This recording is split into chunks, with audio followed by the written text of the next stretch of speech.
Hello students, आप सभी का स्वागत है मेरे यूट्यूब चैनल पर। मैं यहाँ पर आपको क्लास 10th की जो फिज़िक्स उसका चैप्टर इलेक्ट्रिसिटी वो करवाने वाला हूँ बेटा। अगर आपको डीप सब जो कंसेप्ट आपके अगर वो समझने आपको तो आप मेरे साथ जुड़े रहिए, अदरवाइज़ आप दूसरी कोई वीडियो देख सकते हैं।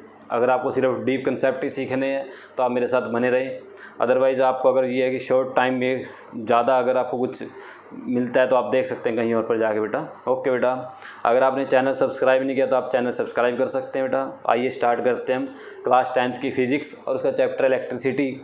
मैंने इससे पहले आपको यूट्यूब पे अगर आप देखना चाहते हैं मैंने लाइट वाला चैप्टर पूरा कंप्लीट करवाया हुआ है, वो आप देख सकते हैं वहाँ पर जाके। आज हम इलेक्ट्रिसिटी को स्टार्ट करते हैं। तो इलेक्ट्रिसिटी के बारे में बात करते हैं। सबसे पहले इलेक्ट्रिसिटी होती क्या है, ठीक है। मैं आपको एनसीईआरटी के अकॉर्डिंग करवाता हूँ बेटा। एनसीईआरटी ही सोल्व करवाऊँगा पूरी, हर एक क्वेश्चन सोल्व होएगा एनसीईआरटी का यहाँ पर बोर्ड पे। इलेक्ट्रिसिटी क्या होती है, अगर हमें इलेक्ट्रिसिटी को डिफाइन करना है, किसी को कोई पूछ ले आपसे व्हाट इज़ इलेक्ट्रिसिटी, तो इलेक्ट्रिसिटी बेटा कुछ नहीं है, एक फॉर्म एनर्जी की which it is a form of energy which is use for different purpose, जिसको हम डिफरेंट पर्पज़ के लिए यूज़ कर लेते हैं। कहीं पर आप देखते हो इससे फ़ैन चला हुआ है, आप देखते हो कि मोबाइल फ़ोन चार्ज करते हैं, हम गाड़ियाँ चलती हैं आजकल, इलेक्ट्रिक बस आ गई, इलेक्ट्रिक कार आ गई है बेटा। तो इलेक्ट्रिसिटी का हम डिफरेंट पर्पज़ में यूज़ करते हैं। लाइट बना लेते हैं इलेक्ट्रिसिटी से, आपके घर में ट्यूब लगी हुई है, LED लाइट लगी हुई हैं, तो ये हमने इलेक्ट्रिसिटी से लाइट बनाई हुई है। तो लाइट भी एक फॉर्म एनर्जी की, और ये फ़ैन चला हुआ, ये हमें हवा दे रहा है, ये भी एक इलेक्ट्रिक एनर्जी की हेल्प से चला हुआ, और साथ में किसी एक एनर्जी को दूसरी एनर्जी में कन्वर्ट करता है। तो हम यहाँ पर बात करते हैं इलेक्ट्रिसिटी क्या होती है। It is a form of energy, आप लिख सकते हो इस बात को अगर आप लिखना चाहते हैं। It is a form of energy which is used for different purpose in our daily life. अपनी डेली लाइफ के अंदर हम इसको डिफरेंट पर्पज़ के लिए यूज़ करते हैं। तो आइए अब स्टार्ट करते हैं इलेक्ट्रिसिटी की बेसिक यूनिट क्या होती है। इलेक्ट्रिसिटी बनानी है हमें, आप चाहते हो कि मैं इलेक्ट्रिसिटी बनाना चाहता हूँ, आपको क्या करना पड़ेगा, कहाँ से स्टार्ट करना पड़ेगा अपने काम को। तो इलेक्ट्रिसिटी की जो बेसिक यूनिट है वो बेटा इलेक्ट्रिक चार्ज। वो क्या, इसके बेसिक यूनिट क्या है, इलेक्ट्रिक चार्ज। आपको ये एनसीईआरटी में नहीं मिलेंगे मैटर जो मैं यहाँ पर लिखवाने वाला हूँ, ठीक है, क्योंकि ये थोड़े से हाई लेवल की बातें होंगी यहाँ पर, और आपको अगर समझना है तो इनको ध्यान से सुनना पड़ेगा और इनको राइट भी करना पड़ेगा और बार बार रिवाइज भी करना पड़ सकता है अपनी डेली लाइफ में। देखिए इलेक्ट्रिक चार्ज क्या होता है। अगर हम इलेक्ट्रिक चार्ज की बात करनी है तो इलेक्ट्रिक चार्ज की अगर मैं बात करूँ, मेरे पास जैसे ये एक इंक की बोतल है और ये मेरे पास मार्कर है, ये दोनों एक दूसरे के ऊपर फोर्स लगा रहे हैं बेटा। ये दोनों क्या कर रहे हैं, एक दूसरे के ऊपर फोर्स लगा रहे हैं।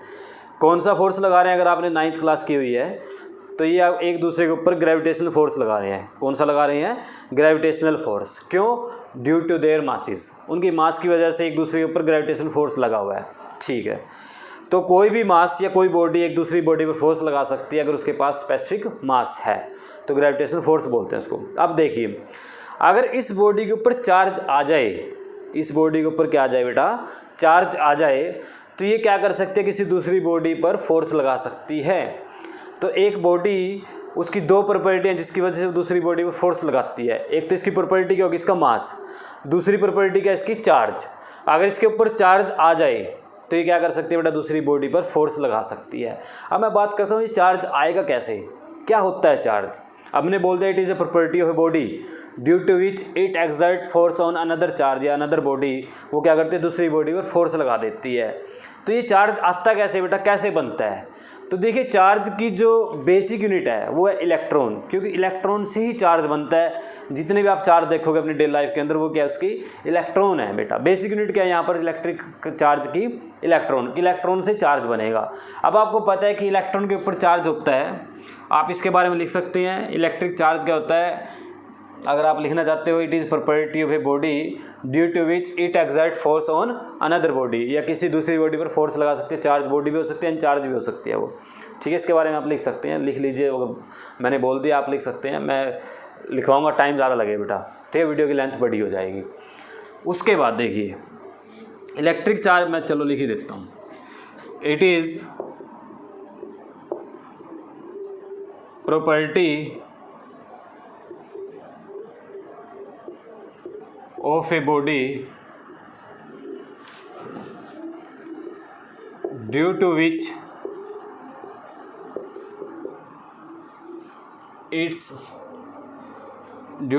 it exerts force on another body, जो क्या करती है बेटा, दूसरी बॉडी पर फोर्स लगा सकती है। अब बात करते हैं चार्ज बनाना है। मैं बोलता हूँ कि आप ऐसा करो, इस मार्कर के ऊपर चार्ज ले आओ, तो आप कहेंगे सर चार्ज कैसे लेके आए, अब इसके ऊपर हमें कैसे पता चलेगा अभी चार्ज कैसे आएगा इसके ऊपर। देखो मैं कैसे सिखाता हूँ आपको पता है कि इस बॉडी के ऊपर इलेक्ट्रॉन भी और प्रोटॉन भी है। अभी ये बॉडी क्या न्यूट्रल है, इसके ऊपर कोई चार्ज नहीं है। मैं मान लेता हूँ हमारी बॉडी है ये ए हमारी बॉडी है, और इसके ऊपर 20 इलेक्ट्रॉन है और 20 ही प्रोटॉन है, 20 ही इलेक्ट्रॉन और 20 ही प्रोटॉन है। और जो इलेक्ट्रॉन होते हैं उसका नेचर कैसा होता है बेटा, नेगेटिव, और जो प्रोटॉन होते हैं उसका नेचर कैसा होता है, पॉजिटिव।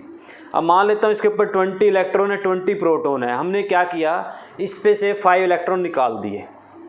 मैंने क्या किया, यहाँ से मैं इस पे से 5 इलेक्ट्रॉन निकाल के ले गया।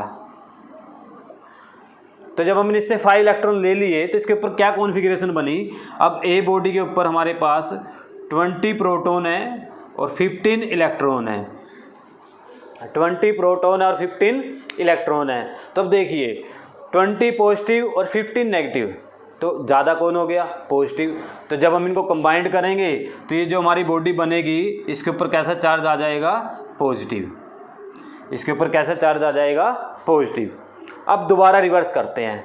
अब हमने क्या किया, इस बॉडी को 5 इलेक्ट्रॉन दे दिए। अभी थोड़ी देर पहले मैंने क्या किया था, 5 इलेक्ट्रॉन लिए थे, अब मैंने इसको 5 इलेक्ट्रॉन दे दिए। तो जब मैंने इसको 5 इलेक्ट्रॉन दिए तो अब कॉन्फ़िगरेशन क्या बन गई, अब कॉन्फ़िगरेशन बनी कि बॉडी ए, और बॉडी ए के पास प्रोटॉन है 20 और इलेक्ट्रॉन हो गए 25। तो जब आपने इनको नेट किया तो आप नेट चार्ज देखते हो, उसके ऊपर क्या आ गया बेटा, नेगेटिव। कैसा चार्ज आ गया, नेगेटिव। तो हमें एक बात समझ में आ गई, क्या समझ में आ गई कि चार्ज कैसे बनता है, या तो बॉडी से इलेक्ट्रॉन ले लो या बॉडी को इलेक्ट्रॉन दे दो। अगर आप बॉडी से इलेक्ट्रॉन लोगे तो चार्ज बन जाएगा पॉजिटिव, अगर बॉडी को इलेक्ट्रॉन दोगे तो चार्ज बन जाएगा नेगेटिव। तो प्रोडक्शन कैसे होती है चार्ज की किसी बॉडी को, जैसे मैं बोल दिया, अब क्या करना आपने, सिंपल सा कंसेप्ट है। मैं कहता हूँ सर इसको ना पॉजिटिव चार्ज कर दो, पॉजिटिव, तो आप क्या कहेंगे, सर इससे ना इलेक्ट्रॉन ले लो। बड़ा सिंपल सा कंसेप्ट हो गया। अगर मैं कहता हूँ इसको नेगेटिव चार्ज कर दो तो आप क्या कहोगे, सर इसको इलेक्ट्रॉन दे दो। अब बात करें कितने देने कितने लेने, उसके बाद स्टेप आता है भी हमें चार्ज काउंट भी करना है। तो इलेक्ट्रिक चार्ज कैसे बनता है, प्रोडक्शन कैसे होती है, प्रोडक्शन आप लिख सकते हो, production of charge, production of charge due to transfer of electron, due to transfer of electron. जिस बॉडी ने इलेक्ट्रॉन को लिया वो नेगेटिव, और जिस बॉडी ने इलेक्ट्रॉन को दिया वो पॉजिटिव। क्लियर सभी को, ठीक है। Due to transfer of electron क्या होता है बेटा, चार्ज बन जाता है। अगर एक बॉडी से दूसरी बॉडी पर हम ट्रांसफ़र कर देंगे इलेक्ट्रॉन को तो क्या बन जाएगी, बॉडी चार्ज हो जाएगी। अब चार्ज का मेजरमेंट भी करना था हमें, चार्ज का क्या करना था, मेजरमेंट, भी कितना चार्ज है बॉडी के ऊपर। अब सिंपल सा कंसेप्ट है बेटा, चार्ज को मापना है। अब चार्ज को मापने के लिए हमें क्या करना है, अब कितने इलेक्ट्रॉन दिए कितने इलेक्ट्रॉन दिए उसी के साथ चार्ज को मापा जाएगा, ठीक है। तो चार्ज को मापने के लिए हमने क्या किया, यूनिट बना लिया एक, उस यूनिट का नाम जो है साइंटिस्ट ने अपने नाम पे रखा, कूलम। तो ऐसा यूनिट क्या होता है चार्ज का, ऐसा यूनिट ऑफ चार्ज, ऐसा यूनिट ऑफ चार्ज क्या होता है बेटा, कूलम, ठीक है बेटा। कैपिटल सी इसका सिंबल रहेगा, कैपिटल सी क्या रहेगा, इसका सिंबल रहेगा। और इलेक्ट्रिक चार्ज को जो रिप्रेजेंट करते हैं, देखो रिप्रेजेंट अलग चीज़ है और ऐसा यूनिट अलग चीज़ है। तो रिप्रेजेंट किससे करते हैं, स्मॉल क्यू से करते हैं या कैपिटल क्यू से करते हैं, ये इसका रिप्रेजेंटेशन है। मैं कहीं पर लिख दूंगा ऐसे ही, तो क्यू इक्वल टू 2c। तो इसका मीनिंग क्या हुआ कि हमारी जो बॉडी है उसके ऊपर 2 कूलम चार्ज है। कितना कूलम चार्ज है, 2 कूलम। अब आपको पता है कि एक इलेक्ट्रॉन के ऊपर कितना चार्ज होता है, चार्ज ऑन 1 इलेक्ट्रॉन, उसको हम लिखते हैं ई के ऊपर ऐसे माइनस डाल के 1.6 इंटू 10⁻⁻19 कूलम, 1.6 इंटू 10⁻⁻19 कूलम, ठीक है। अब ये हो गया हमारा चार्ज के बारे में बात कि चार्ज बनता कैसे है, चार्ज होता क्या है, ठीक है बेटा। चार्ज को बनाया कैसे जा सकता है और चार्ज होता क्या है, चार्ज गैस यूनिट क्या होती है, चार्ज को मेजरमेंट कैसे करेंगे, चार्ज को लिखें कैसे। अब अगर इसके बाद की बात करें हम कि चार्ज के बारे में अगर आगे बातें करनी है तो वो आपको मिलेगा नेक्स्ट वीडियो में। मैं छोटी छोटी वीडियो बनाऊंगा बेटा, ताकि आपको ये भी ना लगे कि हम काम कर रहे हैं, और थोड़ा थोड़ा काम कर करके हम सारा काम अपना फिनिश कर देंगे बेटा। ओके बेटा, इसके बाद का जो काम होगा हम नेक्स्ट वीडियो में मिलेंगे। तो अगर आपने चैनल को सब्सक्राइब नहीं किया तो आप चैनल सब्सक्राइब कर ले बेटा। ओके बेटा, थैंक यू, मिलते हैं अपनी नेक्स्ट वीडियो में।